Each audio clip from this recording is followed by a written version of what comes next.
여러분들 안녕하세요. 편안한 저녁 보내시고 계십니까?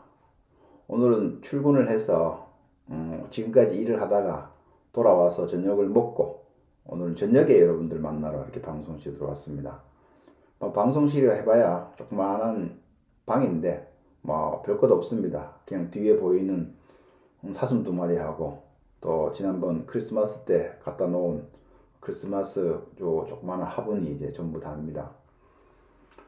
지난 시간에 제가 조리에 대한 설명을 드리면서 여러분들 조리에 대해서 조금 더 이렇게 깊이 있게 좀 이해를 하셨나요? 사실 알고 계셨던 분들도 계시지만 또 새롭게 알고 아시는 분들도 있었을 거라고 생각이 됩니다. 그래서 조리라고 하는 단어를 설명드리고 나서 그 다음번의 순서로는 그런 일을 하는 사람, 즉 조리사가 되겠죠. 그래서 조리사에 대해서 설명을 드리겠다고 약속을 드려서 오늘은 이제 저녁 때 좀 약간 한가한 시간으로 잡아가지고 여러분들하고 만나기 위해서 방송을 시작했습니다.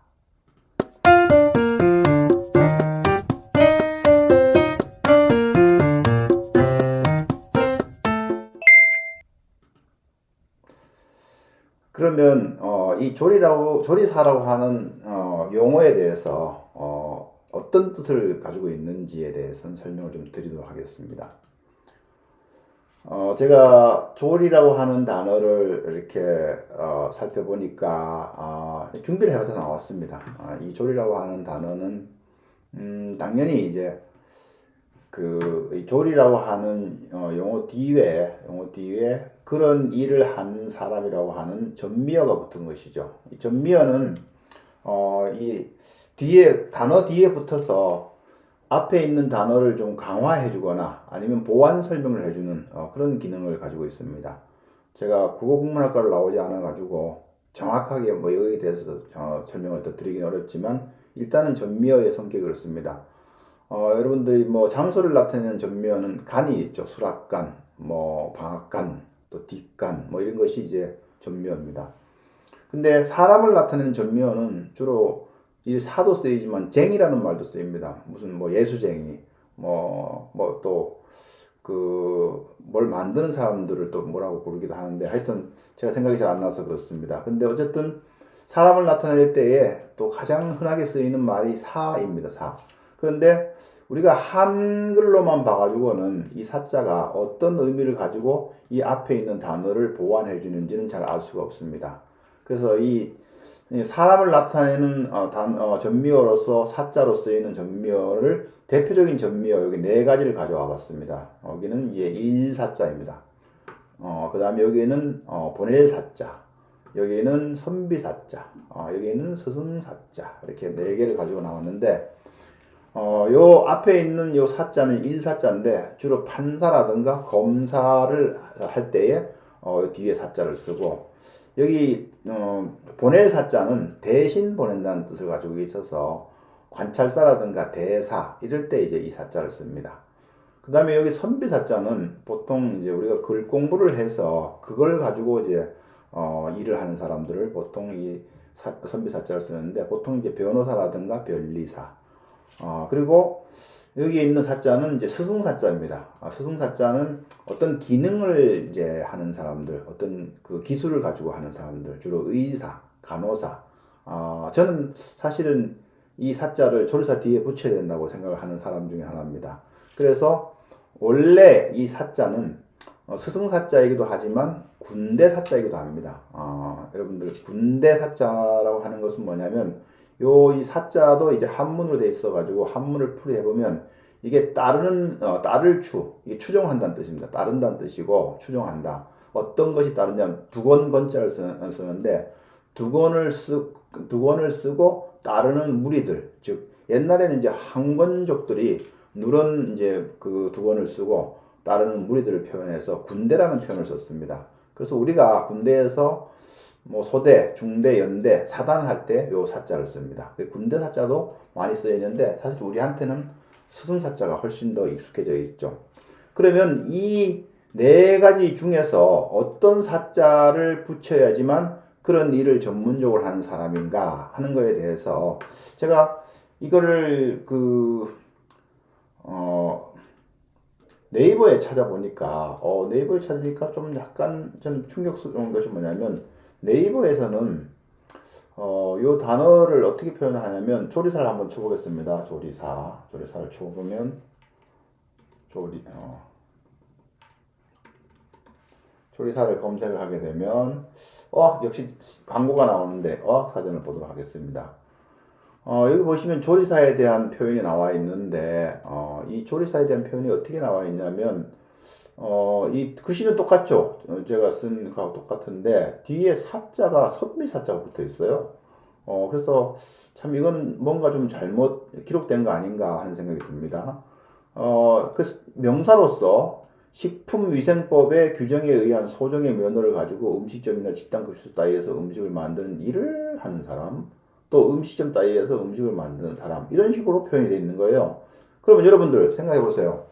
지난번에 조리라고 하는 표현이 뭐였어요? 조리라고 하는 표현이 조리라고 하는 것은 여기 보시면 건강이 회복되도록 몸을 보살피고 병을 다스림. 그러면 이런 일을 하는 사람이라고 뒤에 나와야 되는데 그냥 단순하게 조리사를 그렇게 표현하고 있는 것이죠. 근데 제가 이거를 말씀드리려고 하는 것이 아니라 이 조리사 뒤에 붙은 사자가 이 보시는 것처럼 선비사자가 붙었다는 거예요. 그 선비사자를 붙었는데 이 선비사자가 사실은 아니라는 것을 말씀을 드리기 위해서 뭐 아니라는 말을 하기보다는 이 선비사자가 여러분들 우리나라 사람들은 특별히 이게 선비에 대해서 약간의 이렇게 뭐랄까 흠모한다 그래야 되나 아니면 그걸 좋아한다 그래야 되나 그런 경향을 보이고 있는데 사실은 선비가 나쁜 것은 절대 아니에요. 그런데 그럼에도 불구하고 이걸 막 쓸 수는 없는 거 아니겠어요? 그러면 이 선비사자가 무슨 뜻이냐? 사실 여러분들 선비가 무슨 뜻입니까? 선비는 자세히 찾아보시면요. 과거에 급제를 했으나 관직을 하지 않는 사람, 그 사람을 이제 선비라고 부릅니다. 그 학식이 있긴 있어요. 왜냐하면 과거에 급제를 했기 때문에. 옛날에는 그 양반 집안에서 과거 시험을 봐서 과거에 붙었는데 사실은 관직이 나올 때까지 기다리고 있는 사람입니다. 그러니까 사실 어떻게 보면 마음도 편하고 또 이렇게 과거를 볼 정도면 양반집 자제이고 돈도 있고 뭐 어느 정도 살 수 있는 그런 집안을 가지고 집안에서 태어난 사람이죠. 그러고 나서 좀 있으면 이제 관직이 가니까 마음이 얼마나 편하겠어요. 그러니까 즐기기도 하고 그리고 뭐 시간이 많으니까 그 마을에 어떤 송사가 있을 때 그분한테 와서 물어보면 또 이렇게 얘기도 해주고 이게 이제 선비거든요. 근데 이런 식으로 조리를 한다? 이건 말이 안 되는 것이죠.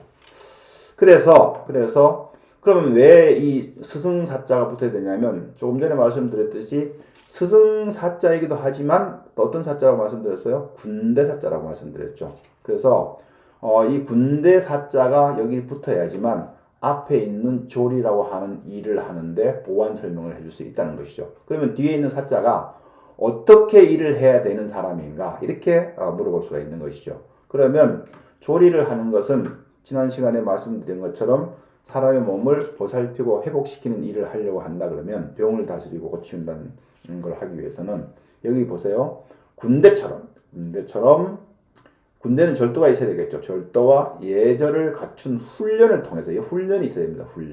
훈련을 통해서 고르고 이제 조리라는 뜻이 나오죠. 고르고 일관성 있게 준비하여 이치에 맞게 다스려 좋아지고 회복시키는 일을 전문적으로 하는 사람이다. 이렇게 표현을 해야 됩니다. 여기서 전문적이라고 하는 것은 그 일을 하고 나서 대가를 받는 사람을 얘기하는 것이죠. 무슨 얘기냐? 우리가 똑같은 음식을 만들더라도 가족들을 위해서 음식을 만들거나 또는 취미로 만드는 사람들이 있습니다. 이런 사람들은 전문적으로 대가를 바라고 하는 것이 아니죠. 그러나 이렇게 군대처럼 예절과 훈련을 통해서 일관성 있게 준비해서 이치에 맞게 다스려 좋아지고 회복시키는 일을 전문적으로 하는 사람은 대가를 받아야 되는 것이죠. 그래서 제가 이걸 좀 약간의 두서없는 이야기처럼 하는 것 보이지만 그럼에도 불구하고 이것은 분명하게 우리가 알아야 됩니다. 왜? 조리를 하는 사람들이 자기가 어떤 일을 어떻게 해야 되는지에 대한 정체성을 분명하게 가져야 된다는 뜻입니다. 그래야지만 조리를 할 수 있는 거 아니겠어요? 그러나 조금 전에 네이버에서 설명은 뭐 자격증을 갖추고, 물론 자격증을 갖출 수는 있겠죠. 그러나 자격증을 갖추고 나서 어떻게 해야 되냐 이거죠. 그 얘기를 지금 이 조리사에 대한 설명을 하면서 말씀을 드리는 겁니다. 그래서 제가 조리사에 대한 설명을 드리면서 혹시라도 이 부분에 대해서 나는 그렇게 생각하지 않는다, 이런 생각을 가진 분들은 언제든지 답변을 주시고 또 거기에 대해서 근거를 제시하시면 제가 토론을 할 수가 분명히 할 수가 있습니다. 그럼 우리가 이거를 건전하게 토론을 해서 좋은 쪽으로 발전을 시키려고 하는 거 아니겠습니까? 그러니까 여러분들 언제든지 이 조리사 또는 조리에 대한 단어에 대해서 이견이 있으시면 보내주시면 제가 거기에 대한 답변을 충분히 드리도록 하겠습니다. 오늘 저녁이라서 이 정도까지 설명을 드리고, 제가 조리사에 대한 설명을 좀 충분하게 했는지 모르겠지만 여러분들 같이 공유를 하시면서 많은 조리인들이 이 부분에 대해서 같이 공감대를 형성하면 얼마나 좋을까 하는 생각으로 이 조리사에 대한 설명을 드렸습니다.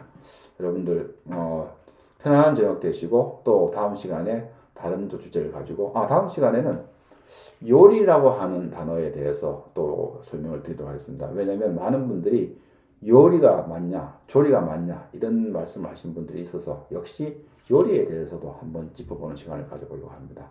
여러분들 편안한 저녁 되시기 바랍니다. 감사합니다. 조리식 채널의 오석대 교수였습니다.